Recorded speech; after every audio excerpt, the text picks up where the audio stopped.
Boa noite, pessoal. Tudo bem com vocês? Mais uma terça-feira aqui. Promessa é dívida. E eu daqui a pouco já vou completar um mês de lives todas as terças-feiras.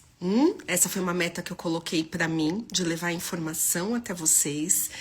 E tô até aqui cumprindo, graças a vocês que chegam nessa terça, nesse horário às 20 horas, entram aqui para receber mais uma convidada. Já tivemos algumas aí nesse último mês e hoje eu vou ter o prazer de estar aqui com a doutora Ana Paula. A doutora Ana Paula é endocrinopediatra, atua na região sul do país, mas graças a Deus a internet nos possibilita estarmos juntas numa live, né? Sem nunca nos encontrarmos pessoalmente, só pelo WhatsApp, pelo Instagram. Mas ela é uma mãe atípica, ela vai contar um pouquinho a história dela para vocês, que fez endócrino e que hoje dedica sua profissão a estudar a endocrinologia dentro dos transtornos de neurodesenvolvimento. E hoje, como não podia ser diferente, a gente vai abrir esse módulo endócrino, porque é um módulo pra gente, né? A gente tem muita coisa para discutir dentro da endocrinologia. E esse primeiro módulo, nós vamos falar da tireoide, o tal hipotireoidismo na T21. Quem é a tireoide? O que ela comanda? Quais são os hormônios? Qual o exame que eu tenho que fazer? Como ver se está normal ou não está normal? Se precisa de tratamento ou não precisa? Com esse olhar específico da T21. Então, se você conhece alguém que faz parte desse grupo da T21 ou não, porque nós vamos falar da tireoide como um todo, clica aqui nesse aviãozinho bem aqui no canto direito do seu celular e encaminha essa live para que a pessoa assista. Ou mostre no feed depois, porque eu pretendo deixar ela salva. Vamos chamar a doutora Ana Paula. Vocês estão bem? Boa noite. Alguns já me deram boa noite, boa noite. Vão me contando como é que vocês estão por aí, da onde que vocês são, que eu vou buscar a doutora Ana Paula aqui, que já me pediu. Não é, Ana? Te mandei aí. Tô esperando você entrar. Estamos ansiosos aqui. Aí, tô entrando, viu? Olá! Oi, tudo bem, Renata? Eu toda animada, né? Depois de um dia inteiro no consultório. Mas é gostoso esse bate-papo, né? Até, o cansaço até dá uma. A gente esquece do cansaço. Com certeza, assim, eu peno um pouco. Na pandemia, eu fiz muita live. Foi lá que eu achei o Instagram, né? Me descobri nesse universo, porque eu não mexia antes. E tinha pique, porque a gente trabalhava menos. Eu, pelo menos, trabalhei menos na pandemia, né? E aí depois tudo foi voltando ao normal, escola de filho, tal. Aí virou aquela bagunça. E eu não conseguia manter um ritmo. Eu falava pro pessoal, vou fazer live de sexta-feira de manhã, sabe? Que é um horário que eu levo o filho na escola e depois tem uma lacuna. Aí não conseguia. Então eu tô super feliz, porque, se eu não me engano, essa é a quinta live. Eu tô fazendo todas as terças e eu tenho programada a live até dia 8 de julho. Ai, que Então, legal! assim, tô conseguindo trazer convidados, eu acho que isso enriquece para eles, enriquece para vocês, porque tem a nossa vivência, minha e dos pacientes aqui, né, que acessam, é uma troca muito positiva. Você devia começar a fazer. Ah, eu tenho, Renata. É que eu tenho três filhos, né? Estão pequenos. É, Estou tentando me organizar. os Quero meus são muito, porque eu acho grandes, né? importante levar informação com qualidade, né? A gente está bem informado, está sempre atualizada. E aí, quantas mães que têm dúvidas e a gente pode ajudar nesse momento. Com certeza, eu acho que a rede social, o grande ganho é esse, né? Com certeza. Ó, eu vou deixar você se apresentar, que eu fiz uma apresentação por cima, mas, gente, tem gente de interior de São Paulo, Vitória, Espírito Santo, Natal, Araguari, Minas Gerais, Ceará, Paraná, Rio de Janeiro, eita, Vila Formosa aqui em São Paulo, Itanhaém, que é na praia, que delícia. Olha só, loucura, né? Vamos lá, fala é sua. Quem é você? Eu te apresentei por cima, né? Assim, Sim, então, eu sou endocrinologista infantil já há 16 anos, estou entregando minha idade, já tenho uns anos aí de eu não vou nem carreira. falar. Que esse ano eu Mas, faço 30 anos de formada, melhor nem falar. eu faço 20. Esse ano eu fiz. Não, eu faço 21. E minha paixão é endocrinologia, mas há alguns anos, na verdade, há 7 anos mais ou menos, eu me interessei muito pelos transtornos do neurodesenvolvimento. Comecei ali pelo TEA e depois ampliei por conta de investigação do autismo do meu filho. E virei uma mãe, como mãe, aí eu tô falando como mãe mesmo. Comecei a estudar muito e vejo que uma mãe bem informada é tudo de bom, né? Porque por mais que eu seja médica, eu tinha o desconhecimento de muitos assuntos, então comecei a estudar muito e comecei a perceber que a endocrinologia nos transtornos do neurodesenvolvimento, ela tem suas particularidades. E aí comecei a estudar muito, entrei na certificação do Dr. Tiago Castro para poder me aprofundar mais ainda. Continuo lá pelo segundo ano Atende e pelo seu consultório online e pela clínica Blua, que é do Dr. Tiago, né? Você também faz atendimento isso, lá online. É bom as pessoas saberem onde te encontram, né? sim, pela Blua, né? Tem lá no meu Instagram tem o contato, mas é online pela Blua, do que é a clínica do Dr. Tiago Castro. E presencial, hoje eu atendo em Araucária, que é a região metropolitana aqui de Curitiba, porque para mim é mais fácil por causa do dia a dia com as crianças. Mas essa questão de atender online tem facilitado muito, né, Mas, né? para poder atender aí o Brasil inteiro, até o mundo. A Ajudado as gente não fecha. famílias, né? Sim, Demais, para a gente demais. ajudar as famílias. Porque, como eu falei, hoje eu vejo que eu tenho um conhecimento com esse, bem diferenciado na questão dos transtornos do neurodesenvolvimento, que antes eu não tinha essa consciência da diferença. Da necessidade, né? E de como se fazer diferente. Isso, A gente vai falar um pouquinho dessas divergências, porque eu acho que a maior dúvida das mães da T21 é em relação a isso. O que que é diferente, o que funciona diferente, porque a gente recebe muitas crianças que deveriam estar sendo tratadas e não estão sendo tratadas. A gente vai conversar um pouquinho sobre isso. Mas eu queria começar do começo, vamos né? lá. Vamos explicar para o pessoal quem é a tireoide, porque muita gente fala assim. Eu ouvi até alguém entrou aqui e comentou na live. O meu filho tem T21 e tem tireoide. Ele tem tireoide. A tireoide não é um. É que nem eu falar. Ai, sei lá, esqueci o exemplo. Assim, a tireoide é uma glândula do nosso corpo e ela tá lá cumprindo uma função, né? Então, Isso, tireoide todo mundo vai ter. O que a gente tem que pensar é nas alterações dessa tireoide, anatômicas, funcionais, principalmente as funcionais. Então, vamos começar falando quem é a tireoide, né? Eu acho que começa aí. sim. A gente ouve falar, mas eu acho que muitas pessoas não sabem nem em que local do corpo ela está. Então, a tireoide, ela tá no pescoço, bem no meinho aqui do nosso pescoço, parece uma borboleta, né? Um pouquinho mais arredondada, mas parece uma borboleta. Ela tem duas partes e ligada ao meio, no centro, e é uma glândula muito importante no nosso organismo. Ela é comandada pelos hormônios da hipófise, que é aqui na cabeça. Então, a tireoide tem um chefe.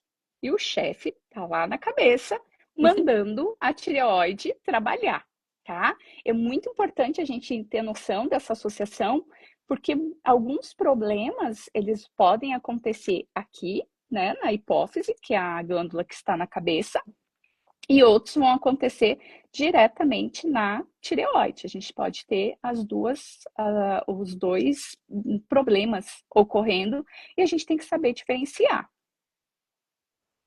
Muito bem, localizaram. É isso, já sabe onde fica a tireoide.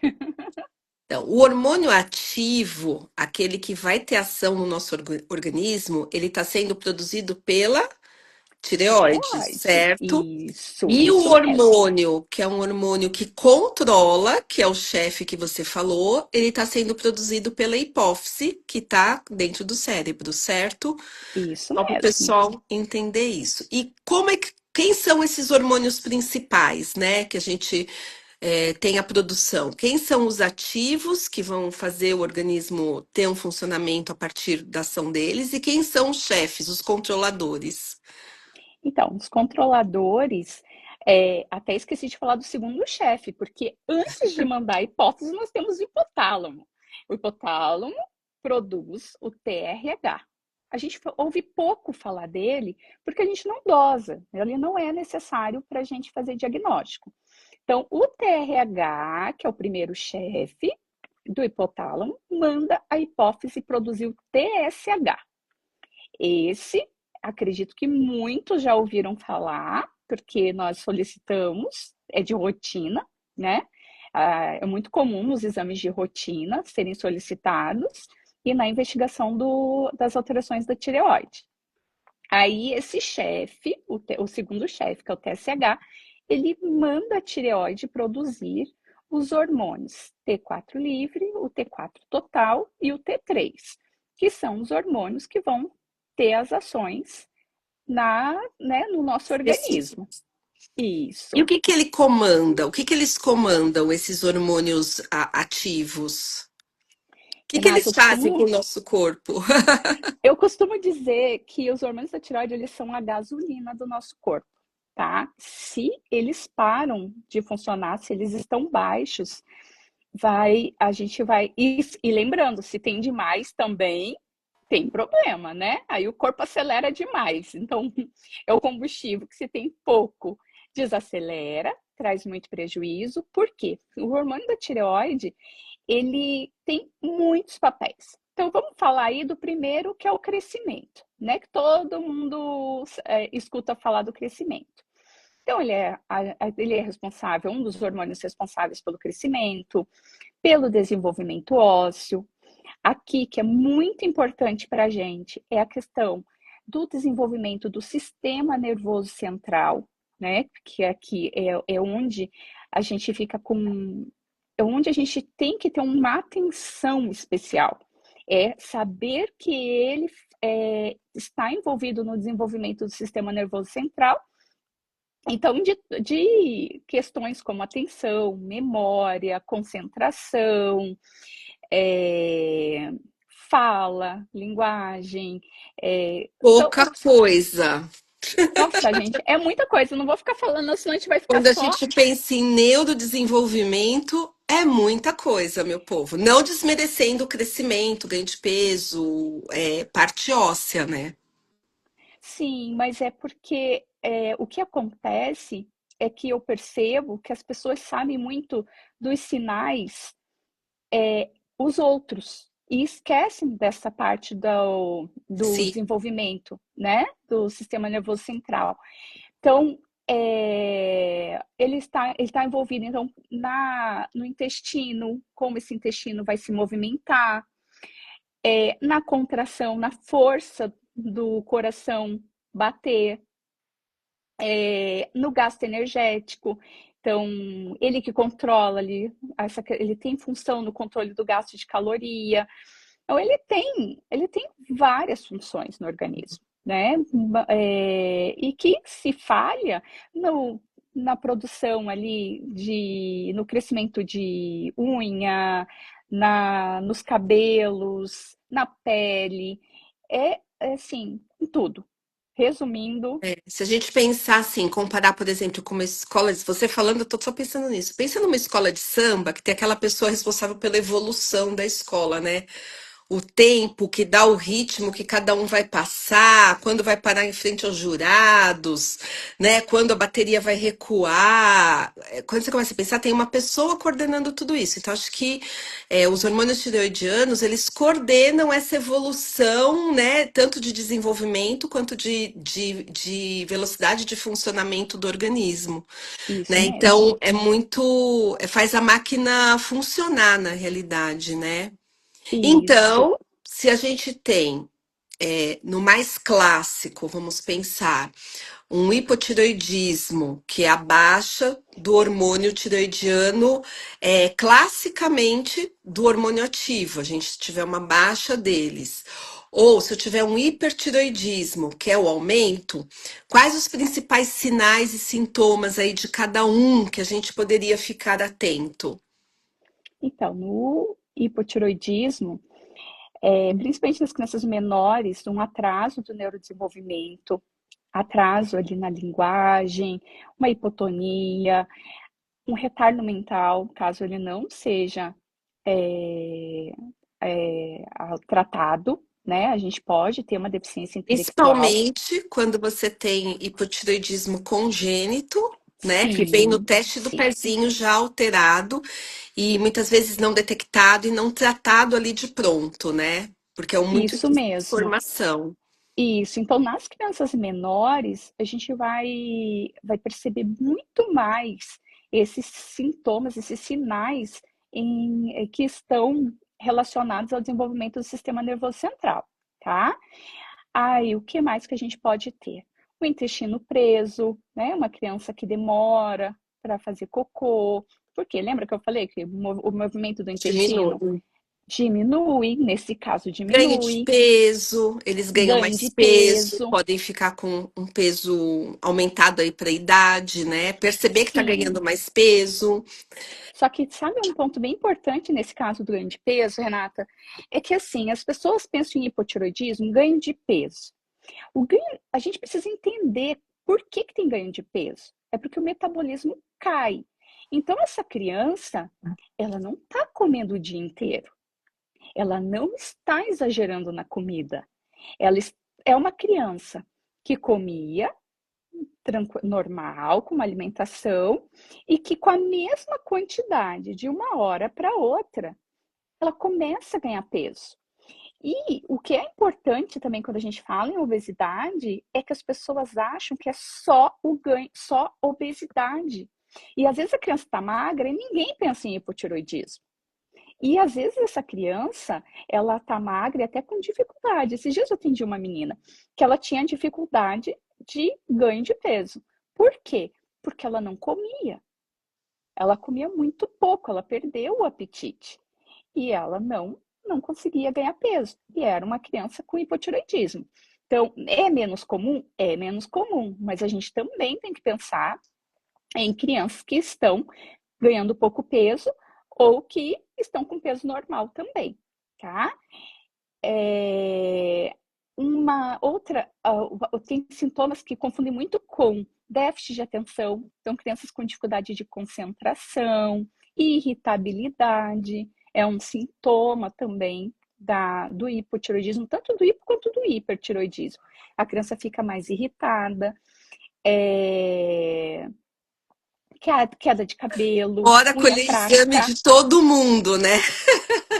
Olha, e na T21 tem uma indicação, e até Nós por vamos isso chegar que na descobre T21. mais. Nós estamos Vamos, é falando do, verdade. Já, do geral, para o pessoal entender passo a passo, não se perder no processo, né? é verdade, Então, Renata. veja bem, você está falando de sintomas, assim, ele é meio desatento, as mães procuram muito a gente, às vezes pensando num diagnóstico, falando nos transtornos, num diagnóstico de TDAH, numa criança às vezes pequena, numa criança de 3, 4 anos, porque ela acha que está muito desatenta, no quesito de desatenção. E as pessoas não pensam em investigar tireoide muitas vezes, né? Mesmo porque a gente não Sim, faz diagnósticos de TDAH em idades tão precoces.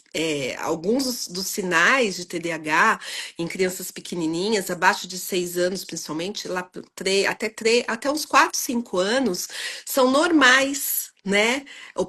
A agitação, o déficit de atenção, ainda falta trabalhar muita coisa, controle inibitório, um monte de situação que essa criança pequena ainda não desenvolveu. Então, a gente nem vai pensar em TDAH em idade abaixo de 6 anos, mas a gente pode pensar em hipotireoidismo, né? isso Que é mesmo, uma coisa muito mais precisa. concreta e a gente não, as mães nem médico também às vezes não pensa. Isso mesmo. Muito Outro, importante. assim, um dos principais que tem a busca de atendimento é uma criança que está crescendo pouco.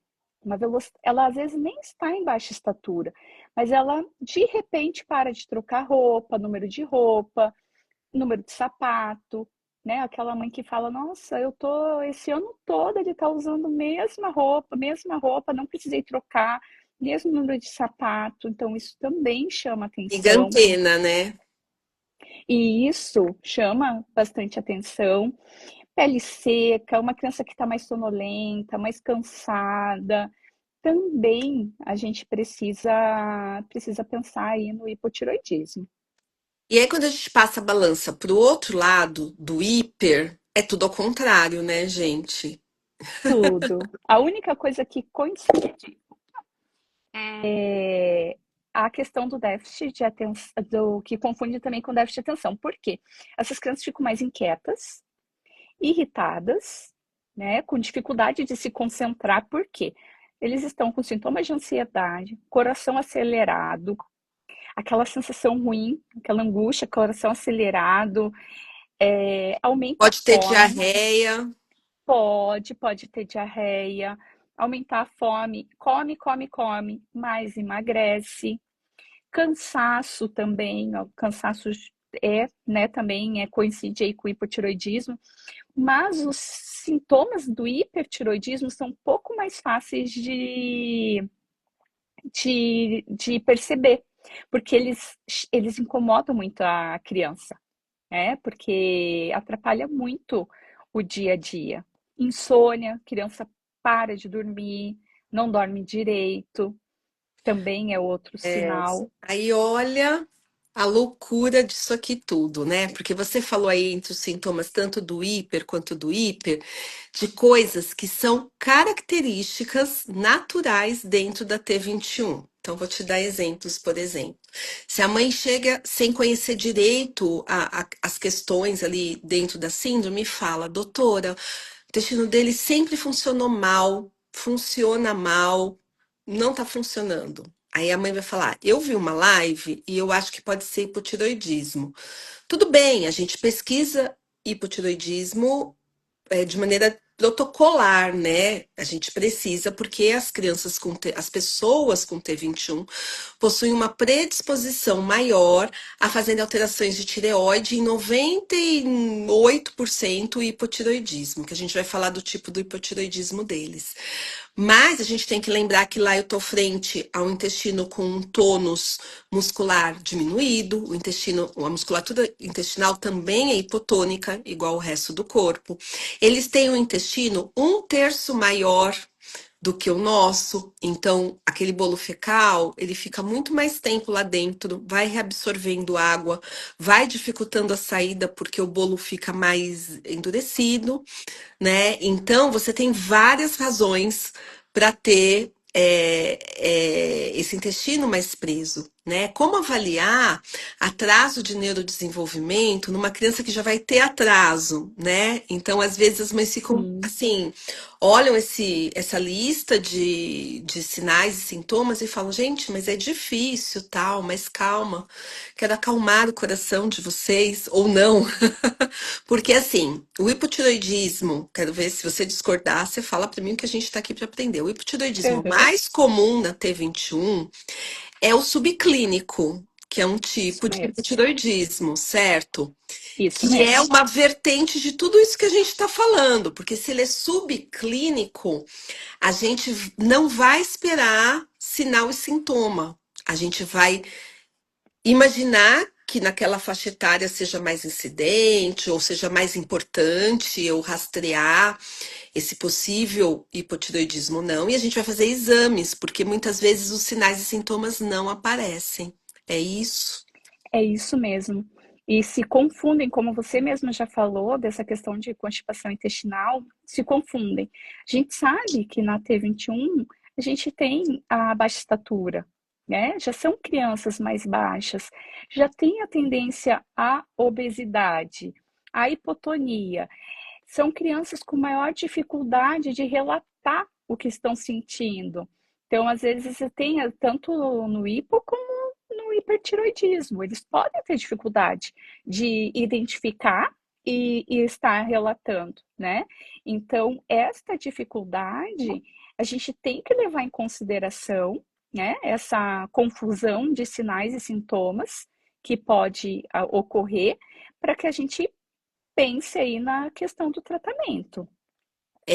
A gente dentro da especialidade, como eu que só atendo um pouco de autismo, TDAH, tenho esses pacientes. Hoje foi um dia que eu atendi quase só que praticamente autista, mas o grande volume do meu consultório é a T21. E aí a gente se antecede a essas questões de esperar uma piora de um sinal, um sintoma. Claro que a gente está vendo isso a cada consulta, a cada relato da mãe.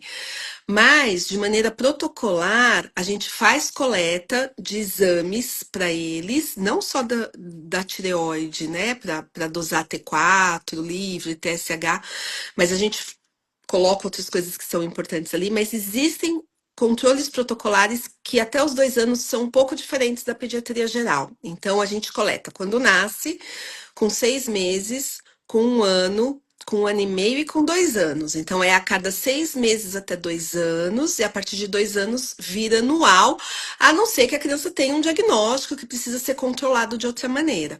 Então, em todos esses exames, a cada 6 meses, nos 2 primeiros anos de vida, que é o principal momento de neurodesenvolvimento, também tem muita coisa acontecendo, a gente deve rastrear essa tireoide laboratorialmente a cada 6 meses, né? Isso mesmo. E depois você passa para anual. Você sabe que tem alguns estudos agora, tem lugares que estão colocando o controle, o exame com 30 dias de vida, por conta Para todo mundo. para as crianças com T21. E T21. Só, só em T21. Com 30 dias de vida, porque alguns testes do pezinho podem não pegar a elevação tardia do TSH, né? Pode ser um falso negativo ou realmente estava daquele jeito. E às vezes com 30 dias de vida, ali nessa fase dos 30 dias de vida, pode ter um aumento também. Parecer, né? E aí, assim, mediante a possibilidade, o que é o hipotireoidismo subclínico? Eu vou ter alteração no exame e não vou ter sinal e sintoma muitas vezes, ou ele vai estar misturado lá com as características da síndrome, né? Então eu não vou conseguir definir. Mas só com a alteração do exame a gente já consegue indicar o tratamento. E não quer dizer que essa criança tem um diagnóstico fechado para o resto da vida ou vai tratar a vida toda, né? Que isso é uma coisa que Isso elas mesmo, trazem bastante. isso mesmo, Conta aí pra Renata. gente. Até um ponto importante aí para a gente, né, tá aqui conversando, porque nas crianças em geral, a gente tolera muito mais o hipotiroidismo subclínico e acaba não tratando e acompanhando. Nas crianças, né, com T21, nos adultos, é que eu estou falando mais especificamente aqui nas crianças. Na minha prática, até os 3 anos de idade, eu trato todos. Poxa, Ana, mas você está tratando e se não for? Por isso que tem que ter acompanhamento, né? A gente inicia, acompanha, vai vendo a evolução e quando chega nos 3 anos, aí eu já tenho uma tranquilidade para retirar e reavaliar aquela criança que teve ali esse hipotiroidismo subclínico que foi transitório, foi dessa fase, ou se vai permanecer. Na minha prática também, eu trato, converso com os pais, eu gosto muito de envolver os pais ali no tratamento, mas eu trato acima do TSH, acima de 5, né? Por quê? Porque entendendo a questão do desenvolvimento, do neurodesenvolvimento da trissomia do 21, a gente entende que são crianças mais que têm que vão sofrer mais com qualquer alteração que tenha nesse TSH, né? E que a gente às vezes não consegue avaliar porque já tem uma hipotonia. O que é do hipotiroidismo? O que é da trissomia? Então, tem esses sintomas, né, que acabam confundindo. A literatura, daí vamos pensar, ah, mas Ana, eu fui no médico, ele disse para mim que não precisava tratar. Ele está errado? Errado ele não está, porque existem grupos que não tratam, né? É controverso. Mas Isso. quando, assim, a gente vai tomar a conduta de forma individual, né? Então, assim, eu costumo conversar com a mãe, até falar que também não seria errado eu não tratar, mas por que eu indico o tratamento, né? Então, eu converso e dificilmente a família opta por não tratar, né? Quando eu explico o benefício, os riscos, caso não seja tratado, porque é um ponto de interrogação. Esse TSH alto com o T4 normal, T4 livre normal, ele é um ponto de interrogação, mas que na trissomia do 21, a gente precisa entender a trissomia do 21. A gente não pode achar que a gente está tratando como as crianças que não têm, né, a alteração. Então, na minha prática, até, assim, eu trato as crianças, né, com TSH acima de 5 e converso com a família, explico, né, por que que eu decidi essa conduta. Perfeito. Às vezes eles pegam um exame e aí só para o pessoal ter essa noção. Eu tenho um TSH aumentado para o parâmetro definido para aquele paciente. Realmente essa coisa do parâmetro do TSH, dependendo da comunidade americana, europeia, brasileira, esse número ele oscila, ele não é o mesmo, mas é que a gente está falando de uma população que precisa de cuidado e blindagem, principalmente neurológica. Né? Isso, Desde o do princípio da vida das nossas crianças aqui com a T21, a gente quer dar o alimento, o melhor alimento para a neurocognição, o suplemento, a terapia. Você pensa no global, isso para todos eles, né, dentro do transtorno de neurodesenvolvimento. E aí você deixa faltar o hormônio. Então, o nosso critério, ele é mais baixo para evitar o erro e o risco, né? E grandes grupos aqui no Brasil fazem exatamente desse jeito, grupos de T21, tá? Então é essa uhum, nota de corte aí, que é mais baixa do que o valor de referência que a gente encontra nos exames. Então, às vezes a gente vai num pediatra que não entende tanto da T21, ou no endocrinologista que não entende tanto ali dos transtornos de neurodesenvolvimento, e tem um TSH aumentado, que é o nosso parâmetro para tratamento, que é o controlador. Eu até vou explicar como eu explico para as mães isso aqui. E aí ele não trata, porque para o parâmetro da maioria, aquilo está normal. Só que para uma criança com T21 não tá. Então é esse o cuidado que a gente tem que ter de conhecer cada vez mais e poder tratar de uma maneira a preservar esse neurológico dessa criança, que é muito importante. Então, olha só, às vezes eles abrem o exame e falam, ah, mas aqui ó, T4 livre e tal, tá normal. É o TSH que tá aumentado. Por quê?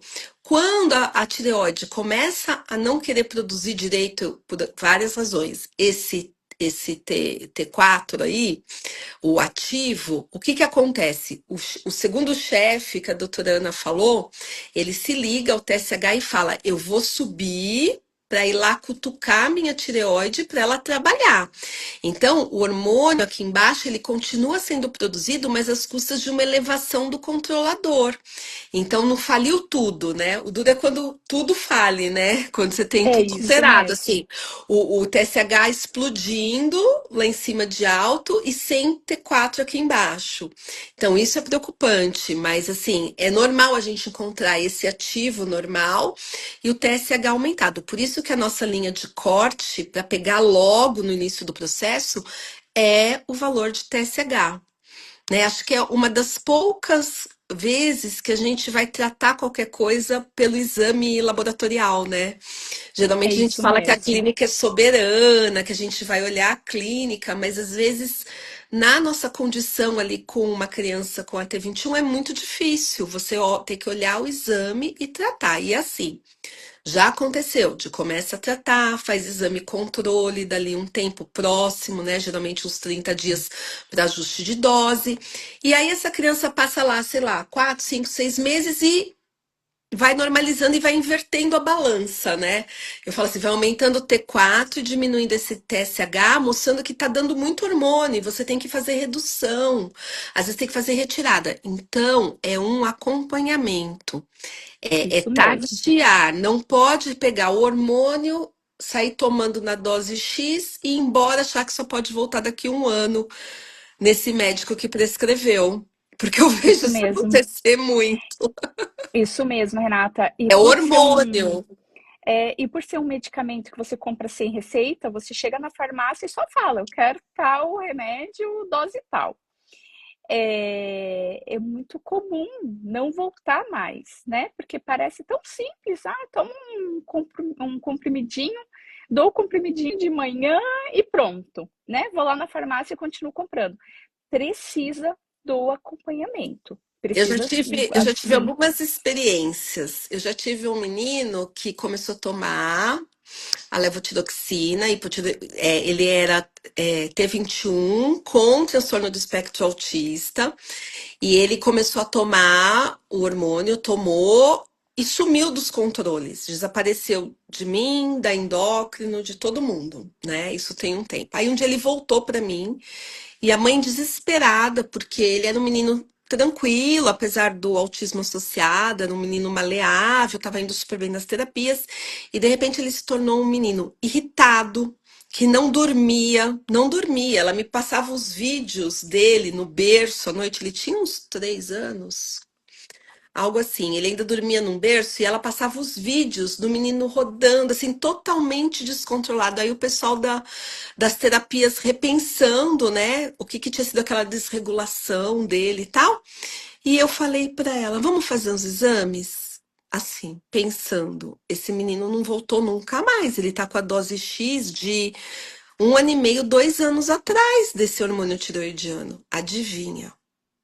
Ele tá fazendo hipertiroidismo, né? sim. E às Tava vezes o neurologista, acelerado. e às vezes o neurologista ou o médico que está acompanhando a criança está aumentando lá a risperidona, né? Exato, isso, exato. Estão Melatonina, risperidona, pulei essa parte. isso mesmo, Aí quando eu tá olhei o aumentando. exame, eu pedi meio na urgência, eu falei, olha, ele tá com excesso, nós temos que tirar, e tirando, e ao mesmo tempo não aumentando os outros medicamentos, porque o problema dele é que ele descontrolou da tireoide, foi para o outro ponto. Então, é um tratamento, assim, é um diagnóstico importantíssimo, né? Porque pode atrapalhar todo o nosso processo. A gente está dando tudo para a criança, terapia, suplementos, etc e tal, estimulando em casa, e essa criança não ir no compasso que a gente espera, além de ter um organismo que vai desorganizando aos poucos. Então, é um diagnóstico muito importante e o tratamento é muito importante e tem que ser acompanhado, né? Não é uma É. vitamina. E Renata, já que a gente está falando de tratamento, o que é muito importante no tratamento do hipotiroidismo, que é o mais comum, é que ele tem que ser em jejum, com água e precisa aguardar 40 minutos, pelo menos, para dar o café da manhã da criança. A gente até pode dar em outros horários, né? Às vezes, quando você está atendendo crianças com transtorno de neurodesenvolvimento, às vezes você tem que ser mais maleável, assim, né? Pode ser com um jejum de 2 horas, por exemplo. Por exemplo, se for à noite, eu não consigo dar de dia, estou precisando dar de noite, como que faz? Deixa 2 horas a criança em jejum e pode dar com água, tá? E só que daí não pode dar alimento antes de 40 minutos. E É só fazer os algo, intervalos, né? isso. E algo, gente, que vocês vão achar que as vão dizer assim, a Ana tá louca. É o seguinte, quem é responsável por dar a medicação é o pai e a mãe. Ana, mas por que você está falando isso? Vocês não têm noção do quanto de Mães que chegam para mim e falam assim: ah, mas eu deixo lá na mesa de cabeceira da cama para ela tomar todos os dias de manhã. Aí eu, sim, mas é a criança que está sendo responsável. Ah, ela já está muito grande, 12 anos, já tem que dar conta. Gente, me desculpe, mas até 18 anos a responsabilidade é dos pais. E não é raro isso acontecer. E o hormônio da tireoide, se ele não é usado corretamente, não vai controlar. Não pode. Eu falo que se você deixa de tomar uma vez na semana, você está deixando de tomar 40 e poucos dias no ano. Um mês e É meio. muito importante, o organismo depende dele, então é uma medicação de extrema importância, não pode ser tratada, né, de uma forma Isso, displicente, de qualquer maneira, isso mesmo. né? E também muito importante que não pode tomar o remédio antes de fazer o coleta do exame de sangue, tá? Isso é, às vezes as mães não recebem essa orientação, aí vem uma alteração que a gente já, com a experiência, a gente já desconfia que foi que tomou o remédio antes, sabe? Mas sempre, nunca tomar remédio antes da coleta do exame, só depois. Agora vamos à audiência aqui, tá? Bem sutil, parece uma aula, né? Isso aqui, tudo bem, ó. A Lu estava falando que os exames da filha dela estavam alterados, um TSH de 11,59. Então, ele tá alterado até para o valor de referência tradicional dos laboratórios, que é 10, né? E aí depois Isso ela mesmo. fala que a pediatra, o médico entrou com a medicação para controle e tal. Aí a outra, peraí, que aqui tá difícil de ler. Tem outra pessoa, gêmeas, Esther e Duda, que falou que a dela já deu anti-TPO. Ai, Vamos falar legal, a dos gente. anticorpos, porque assim, a Vamos. T21, ela tem uma característica de trazer várias condições aí, várias possibilidades de patologias associadas, comorbidades associadas. E um desses grupos são as doenças autoimunes, né? Isso mesmo. Eles têm, na verdade, uma desregulação imunológica. E quando a gente fala em desregulação imunológica, a gente está falando de imunidade. Tem vários pontos do sistema de imunidade deles que tem algumas pequenas falhas, e a gente está falando de autorregulação, para o meu organismo não sair produzindo um monte de anticorpo contra tudo que eu tenho no meu corpo, ele precisa se manter autorregulado, e eles têm uma desregulação disso também. Então aí eu dou o gancho para você falar desses anti tudo aí. Sim, o mais importante é o anti-TPO, tá? Antimicrosomal, ele tem vários nomes, mas o mais comum é anti-TPO. Tem também o antitiroglobulina, mas o TPO ele é mais, ele dá mais noção pra gente de evolução, de gravidade, né? Então, o anti-TPO aí é o que a gente olha mais. E é o E anticorpo, né, gente? que A é gente consegue dosar esses anticorpos. isso mesmo. E o que que é anticorpo? Vamos lembrar de anticorpo que a gente fala, ai, criou anticorpo. Criou Uhum. anticorpo que a gente fala para quê? Para vírus, para bactéria, para uma doença, né? Então, o anticorpo ele foi feito para ele atacar aquilo que é um perigo para o nosso corpo. Então, ele vai e ataca, faz o anticorpo, ele vai lá e para e esse vírus, essa bactéria, eles não conseguem, né, fazer a doença na pessoa. Então, nesse caso, o corpo entende que a tireoide é algo estranho. Ele não entende que é para o corpo. E começa a produzir esses anticorpos como se estivesse atacando um vírus, como se estivesse atacando uma bactéria. Então, esses anticorpos, eles vão fazer o quê? Eles vão destruir a glândula, mas não é um destruir estrutural. Ele não vai desmanchar a glândula, vamos dizer assim. Ele vai fazer com que ela não consiga mais trabalhar, tá? E no caso da T21, é até algo interessante porque existe uma alteração de um gene que está no cromossomo 21 que leva essa desregulação, né, da autoimunidade, e por isso, no mesmo, na trissomia do 21, não tem diferença entre meninas e meninos. Acomete, né, a tiroidite, que a gente chama de tiroidite de Hashimoto. Olha o nome, para dizer que é um hipotiroidismo com anticorpo positivo, tá? E na população em geral, a gente vê mais a prevalência nas meninas do que nos meninos, mas na T21, não. Então, a gente não tem essa diferença, né? E quando a gente tem um anticorpo positivo, aí que a gente tem que ficar mais atento mesmo. Porque a gente sabe que essa tireoide está sendo atacada, né? E que ela vai, em algum momento, parar de produzir o hormônio, não digo totalmente, mas de uma forma que seja insuficiente para continuar mantendo aí todas as funções que eu falei anteriormente, aí que a gente conversou, que o hormônio da tireoide tem importância no corpo. Então, às vezes a gente pega os exames dos hormônios tiroidianos normais, mas com alteração de anticorpos. Então, acaba Isso, diminuindo o tempo do rastreamento. Às vezes eu vou coletar o exame, por exemplo, uma vez por ano, numa criança maior, a gente faz a cada 6 meses, 4 meses, dependendo do caso da criança. Então, é como se fosse um isso, sinal de segmento, de alerta, né? Porque ele tá, isso. às vezes ele começa a aumentar, ele vai atacar ali em algum momento. Então, a gente tem que estar por perto Isso para mesmo, Renata, detectar o mais precoce. Eu tô quase uma endócrino. Graças a T21, né? Porque a gente tem que estudar. Mas você sabe, é muito importante que o pediatra Conheça, né? ele Esse é o meu sim, universo. Eu te diria tem assim que que conhecer. na estatística, quando a gente vai ler a estatística da T21, eles falam que cerca de 30% das crianças com T21 vão desenvolver hipotiroidismo. Essa não é a estatística do meu consultório.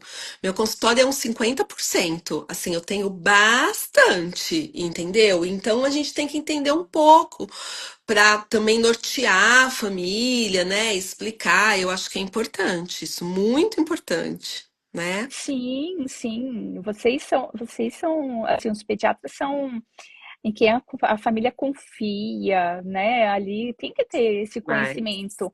É quem vai fazer os exames de triagem, né? A vai gente pedir vai o checar exame. Muitas isso, vezes, antes de encaminhar para o especialista, a gente tem que suspeitar, pedir um exame ou suspeitar de um sinal e sintoma e encaminhar, né? Então, isso mesmo. começa E às daqui. vezes também, Renata, vai que acontece com o endocrinologista, só tem consulta para daqui 2 meses. Exatamente. Gente, essa criança, às vezes, dependendo do grau ali de hipotiroidismo, é o próprio pediatra que vai iniciar Sim. essa medicação, né? Até que a criança consiga ser atendida por um endocrinologista. Então, é muito importante esse conhecimento. Isso aí. Vamos lá para as rodadas finais aqui, ó. Fran, meu filho tem 2 anos e meio, já fez uns 3 exames e sempre dá 9,65, acho que de TSH. A médica pediu para entrar com medicação durante um mês para avaliar. Demorou, hein? Que agora que você sabe que é 5, 9,65 no primeiro exame. Deixa eu ver quem mais que eu tô descendo. Ela tem, aí é 7 anos. Boa noite. Boa noite, boa noite, boa noite. Quem chegou depois, volta até o começo, que tá quase uma aula essa live aqui. A gente tá indo para a reta final, mas tá quase uma live. Gente, aproveita a oportunidade de ter um endócrino aqui na nossa frente só sobre tireoide hoje, pelo amor de Deus. Quem tem mais dúvida, vai colocando aí. Eu vou batendo papinho com ela, mas estamos na reta final. Aproveitem, hein? Tragam essas dúvidas. Eu acho que a gente acaba se empolgando falando tanto que não sobra para eles perguntarem, né? É verdade, mas é importante ver o que eles têm de dúvida, né? Sim, importante, mas a gente acaba orientando tanto, vai ficar salvo? Vai. Se o Instagram não inventar nenhuma moda, outro dia quase que eu perdi uma live, mas no final eu consegui salvar. A Não, agora ideia que é eu vi que deixar já passou salvo. 50 minutos, Renata. Então, filha, é quase uma hora de live. Já falamos. Olha, E teve uma pergunta ali que eu achei bem interessante, que foi ah, de puberdade precoce. O hipotiroidismo grave, ele pode sim causar uma puberdade precoce, mas é uma puberdade precoce diferente. A gente trata o hipotiroidismo e a puberdade precoce se resolve Melhora. também. Aham.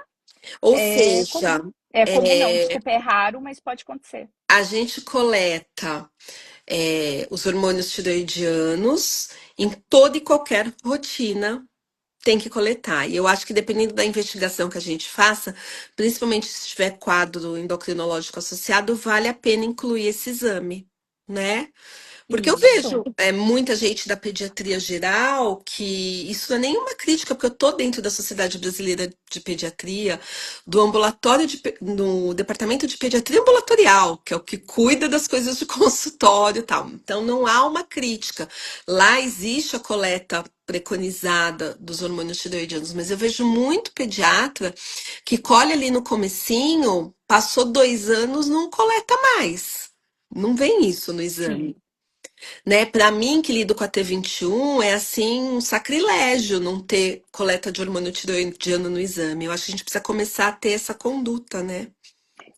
Sim, e outra coisa que é muito importante, a gente não adianta pedir só TSH, porque é muito comum no adulto solicitar só TSH. Na rotina, os clínicos É. pedem só. E precisa ter TSH e T4 livre, pelo menos. Tá? São os dois, é a dupla aí que precisa ter em toda investigação. Os anticorpos na T21, a gente tem que pedir também, né? Diferente da população em geral, que a gente acaba não pedindo. Como eles têm uma chance muito maior, os anticorpos podem ser já juntos, já pode ser solicitado junto. Olá, tem umas perguntas para você.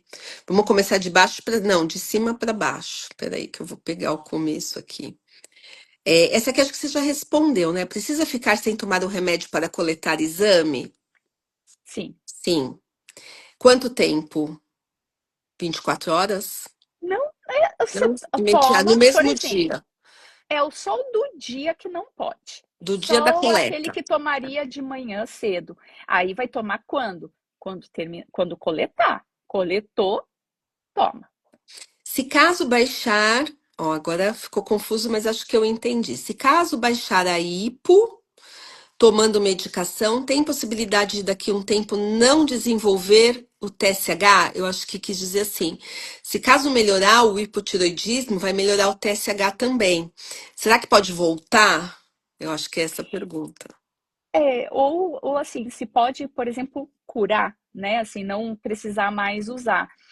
A nossa intenção com o tratamento é baixar o TSH e normalizar o T4 livre, né? Essa é a nossa intenção. E pode acontecer de com o tratamento inicial, não, mas ele vai aumentar a dose, vai fazer controle ali com 4 a 6 semanas. É, e se e pode acontecer de uma hora não precisar mais do remédio? Pode ter sim, com o tempo pode ser. E estatisticamente a gente sabe que, principalmente na T21, após os 30 anos, há a possibilidade maior de hipotiroidismo, de aumento de anticorpos, ou seja, eles podem cursar com hipotiroidismo a vida toda, mas conforme eles vão envelhecendo, a cada década, um pouco mais, é até meio assim, embrionário, né? Eu tá falando dessa coisa de longevidade, porque é uma coisa muito nova. Até a década aí de 70, 60, 70, eles tinham uma sobrevida muito curta, né? E hoje a gente consegue, com melhorias de acesso a isso que a gente está fazendo aqui, a orientação médica, a melhora da cirurgia cardíaca, enfim, eles conseguiram elevar a sobrevida de 20, 30 anos para 70. Nem a gente fez isso, tá? E aí a gente Incrível, começa a né? pensar em longevidade. Conforme eles vão envelhecendo, esse sistema de proteção imunológica vai ficando mais difícil. né? Então, o que quer dizer isso? Ai, meu Deus, vou me descabelar. Não, gente, calma. Isso quer dizer que todo ano lá tem que fazer o seu examezinho, aparecer um sintoma diferente, procura o médico, tem que rastrear, é cuidado em saúde, né? Se eu sou um diabético, eu vou ter que fazer os meus exames todo ano, a cada 6 meses. Todo mundo tem isso, um asmático, enfim, né? Então, é E o só um tratamento é cuidado simples, né, especial. Renata? E o tratamento é simples, é Super só ter o resolvido. cuidado de diagnosticar. É. Daí o tratamento é bem tranquilo. E aí acho que eu respondi um pouquinho a Manu ali, que ela fala do hipotiroidismo tem cura.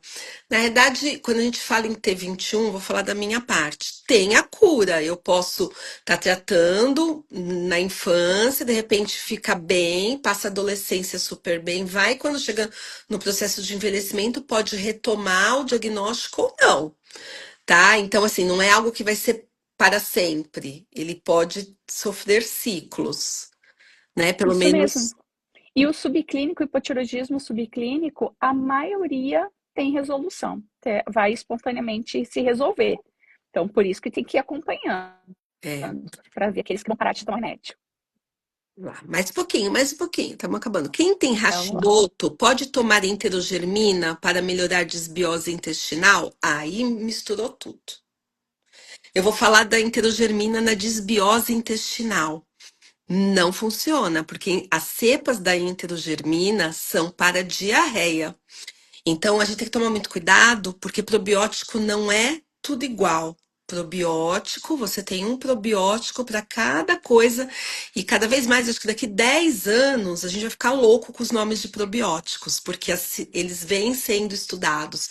Então, tem probiótico para funcionamento intestinal, tem probiótico para dermatite atópica, tem probiótico para várias coisas. Então, se você usa enterogermina pensando nessa regulação de bactérias do bem do intestino, ele não é a melhor opção. Mas não, acho que não tem nenhum problema dar junto, né? Se tem o diagnóstico Não, de da junto não tem tiroidite Hashimoto. problemas. Só que se ela está pensando em tratamento de desbiose, é muito mais amplo, né? Ele não é só. Não adianta a gente vocês jogarem Ele é um.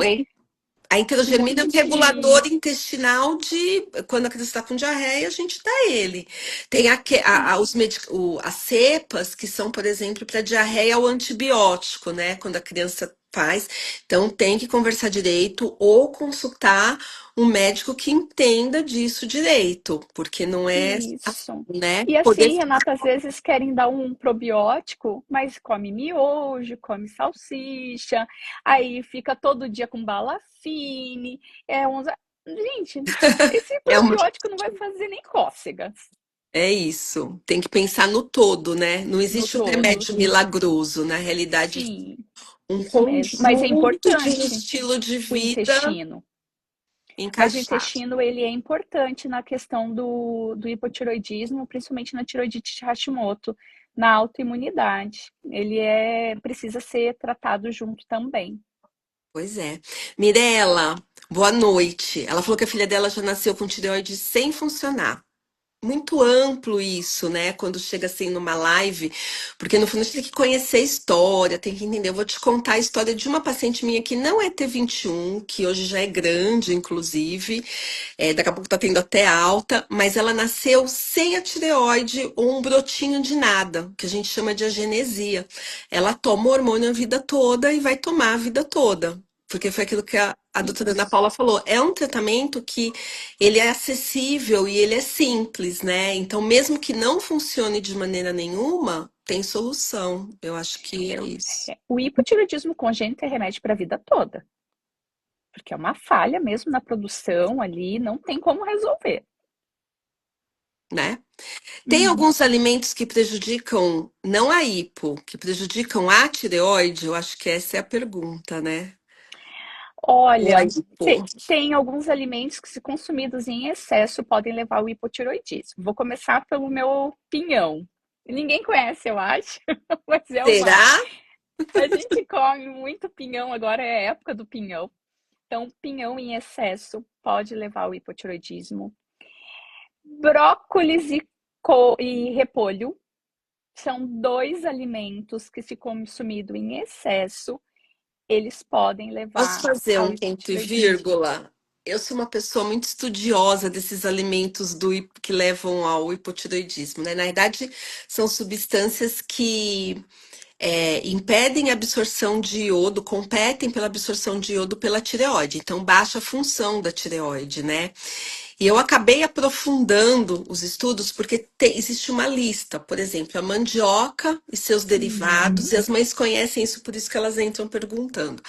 A mandioca e seus derivados, então, a farinha de mandioca, a farinha de tapioca, o polvilho, que vai no pão de queijo, tem essa lista. Aí tem as crucíferas, que entram aí, ó. Brócolis, couve-flor, nabo rabanete, as folhas, couve-manteiga, repolho. Então, nesse mesmo grupo, o pinhão para mim foi novidade hoje, obrigada. Aí eu, assim, a gente ouvia falar e ela lê, alimentos bociogênicos, não sei o quê, mas eu acabei fazendo uma pesquisa. E o que que eu achei? É uma coisa para a gente trocar, porque não tem muita coisa, mas existem alguns trabalhos em relação a isso. A quantidade que você tem que consumir de cada grupo desses para realmente atingir sua tireoide é longe do possível, né? É muita quantidade. Se você cozinhar as crucíferas, que são esses verdes aí, se for cozido, você elimina em muito o potencial ruim da substância ali dentro. Mas se for cru, às vezes a gente fala assim, dê uma alimentação antioxidante para o seu filho com T21, porque ele tem muito radical livre e tal. Aí a mãe, eles vão crescendo, a mãe fala assim, eu vou fazer suco detox, vou bater couve com abacaxi e limão. Não pode, porque o suco detox é couve crua. Salada de repolho é cru. Então, quando esses verdes forem crus, a gente deve evitar. Mas eu vou ter que comer tonéis de brócolis, couve-flor cozido para ter esse malefício. Calma que eu vou chegar. E a mandioca e seus derivados, a mesma coisa. O que que acontece? Quando eu pego um paciente, alguém que fala assim, nossa, doutora, ele come brócolis todo dia, né? Como se isso fosse uma vantagem maravilhosa, ele comer brócolis todos os dias. Ou na lancheira dele, eu mando pão de queijo todo dia. Ele come 3 pãezinhos de queijo todo dia. O todo dia não é legal. Embora existam esses estudos, né? Que pode comer tal. Então, quando a gente fala em alimentação, eu sempre penso na coluna do meio. Nada que é radical é positivo. Nem tirar tudo, se essa criança realmente não tem algum diagnóstico que eu precise retirar, mas eu quero tirar porque eu não quero dar. Não, dieta de exclusão, ela é difícil de fazer, porque ela precisa de reposição, troca de itens, assim, trocar uma coisa por outra. Ela precisa de orientação com nutricionista, ela precisa de mais suplementação, então só quando precisa. E nem dar todo dia, toda hora, ser uma rotina intensa. A gente tem uma feira no Brasil que acho que deve ser a melhor do mundo, né? 180 frutas catalogadas, zilhões de coisas, e eu tenho que dar brócolis todo dia. Eu não posso rodiziar. Então, é assim que eu trato esses itens. Na realidade, as mães ficam muito preocupadas com o que eu não devo dar na T21 para não prejudicar. E eu falo para elas que elas têm que se preocupar com o que não pode faltar, né? Porque hoje eu Isso vejo mesmo. faltar muito mais coisa na alimentação das crianças do que sobrar, É, né? eu penso da mesma forma que você. Não sou radical, né? Mas a gente sabe aquilo que deve comer pouco e aquilo que deve comer muito. E nada em excesso vai fazer bem, né? Inclusive, quando a gente está falando de coisas saudáveis, em excesso, não, a gente precisa ter o equilíbrio na alimentação. E concordo. Eu não sabia do rabanete e do nabo. Não, mas isso Aprendi sou com você eu, agora. a doida. Você não se preocupe que ninguém sabe, tá? Não que ninguém saiba, não é isso, mas assim, eu fui em fontes, eu fui em pessoas que podiam me explicar tanto da genética quanto da. Porque eu lido com alimentação, né? Antes dos Sim. transtornos de neurodesenvolvimento, eu fazia essa parte de alimentação, ainda faço, né? E eu fiquei meio assim, puxa, vamos ver mesmo, porque fica um monte de proibição e eu sou meio assim. não pode comer quem não pode comer. Não pode ser assim tão louco na vida e arrancando tudo das crianças, né? Eu tenho um pouco de receio. Então eu fiz um mergulho mesmo. Então isso vale assim. A pergunta foi boa porque todo mundo aprende, mas é mais para te falar que isso existe. Bem legal, eu acho. Gente, estamos com várias perguntas. Não sei, não vai dar para a gente responder tudo. Deixa eu ver se já teve. Daria para fazer uns 5 horas de live? Vamos lá. O uso da medicação a longo prazo pode gerar algum outro problema? Não. Não, se ela estiver É um correta, sendo hormônio. usada correta. Gente, vocês estão enchendo. É um copo que está pela metade. Você está enchendo o copo, né? Só dá problema se você encher e extravasar esse copo. Então, se tomar hormônio demais. Ou tomar hormônio de menos. Se tomar e controlar a tireoide, nenhum problema. Aí o pessoal falando do suco detox. O povo vai se divertir. Essa parte de comida foi sucesso. Vamos ver. Já falamos, o pessoal perguntou muita coisa sobre sintomas, tal, que a gente falou no início. Se vocês entraram agora, bem no finalzinho, tal, a gente falou quem é a tireoide, quais hormônios ela produz, como é regulado, quais exames fazer, qual o corte de referência. Então, depois volta e assiste esse começo que ficou bem interessante. Ana, como que eu posso te agradecer? Muito Ah, obrigada. Sempre acrescenta, sedimenta, sabe? É muito importante essa troca, né? eu que De ver agradeço, que as Renata. pessoas falam a mesma língua e a gente vai aprendendo. Eu adorei. Quero só te agradecer. Acho que o pessoal aqui também quer te agradecer, né, pessoal? Vamos agradecer, doutora Ana Paula. Coloca aí o seu arroba. Ai, Posso Renata, colocar vamos aí? lá. Eu não sei como Você não sabe de coloca. cor? Você põe no comentário. Vamos lá. Arroba, aí você Peraí. escreve aí. Ai, gente, esse pessoal, né? Mas você já fez live com Eu gente não, importante. eu não sou tecnológica. Mas precisa, olha que maravilha. Coloca aí o seu arroba para o pessoal seguir, te buscar, Pode deixar, né? estou colocando. Eu acho que a gente tem que formar essa corrente do bem. No acompanhamento, sim, com comprometimento, com estudo, com conhecimento, mas também com uma empatia, né? Hoje as Sim, pessoas enxergam a síndrome antes da criança. Eu repito isso todo dia no consultório. A gente vai ter uma gravação. Gente, vocês têm que enxergar a criança antes da síndrome.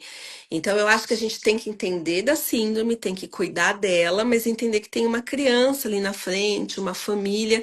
E essa é a ideia de trazer vocês para minha página, né? Porque eu acho que são profissionais, todo mundo que está vindo, que tem esse olhar. Não, existe uma técnica para isso, mas espera lá, vamos com calma.